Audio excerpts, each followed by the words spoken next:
As কুকিংয়ে সবাইকে স্বাগত। প্রথমে কড়াইতে তেল গরম করে সর্ষের তেল লবণ হলুদ মাখানো মাছগুলো ভেজে তুলে নেব। এইভাবে মাছ ভাজলে আর তলা লেগে যায় না। তারপরে নিয়েছি কলা, দুটো আলু আর অল্প পেঁপে কেটে। কলাগুলো হলুদ জলে ডুবিয়ে রেখেছিলাম, তাহলে কষ হয় না। এইবার মাছ ভাজার তেলে দেব সাজিরে ফোড়ন। যদি না থাকে তোমরা বাড়িতে জিরে ফোড়ন দিলেও হবে।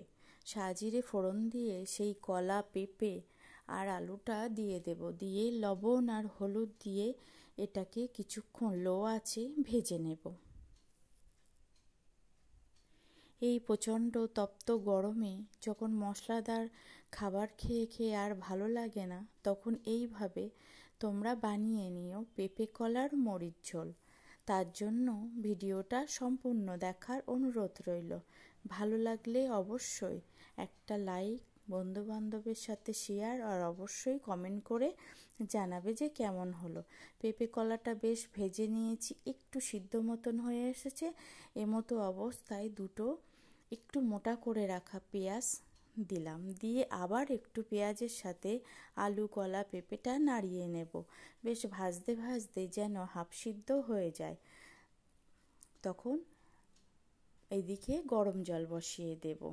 ভেজে নেওয়া হয়ে গেলে, হাফ সিদ্ধর বেশি হয়ে গেলে তখন গরম জলটা দিয়ে দেব পরিমাণ মতো। হালকা পাতলা তরকারি হবে সেই বুঝে। গরম জলটা দিয়ে সুন্দর করে রান্না করে নেব।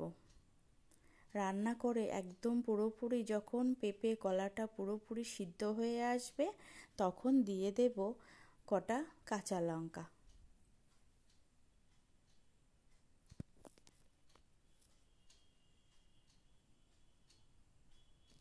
কাঁচা লঙ্কাটা দিয়ে একটা আলু গলিয়ে দেব। আর সবগুলো সিদ্ধ হয়ে এসছে। এবার ভেজে রাখা মাছগুলো দিয়ে দেব। দিয়ে সুন্দর করে মিশিয়ে নেব। নিয়ে কিছুক্ষণ রান্না করে সামান্য একটু কালারের জন্য কাশ্মীরি লাল লঙ্কার গুঁড়ো দেব। এটা কাঁচা লঙ্কার ঝালই আসবে এই তরকারিতে। দিয়ে ভালো করে লবণ ঝাল ঠিকমতো চেখে নিয়ে সব শেষে দেব হাফ চা চামচ মরিচ গুঁড়ো দিয়ে মিশিয়ে নিলেই রেডি দারুণ স্বাদের হালকা পাতলা টেস্টি পেঁপে কলার মরিচ ঝোল। গরমের দিনে একবার হলেও এইভাবে বানিয়ে দেখো, দুপুরের খাওয়াটা জমে যাবে। খুব তৃপ্তিদায়ক খাবার। আর কেমন হলো অবশ্যই তোমরা কমেন্টে জানিও। আর নতুন বন্ধুদের অবশ্যই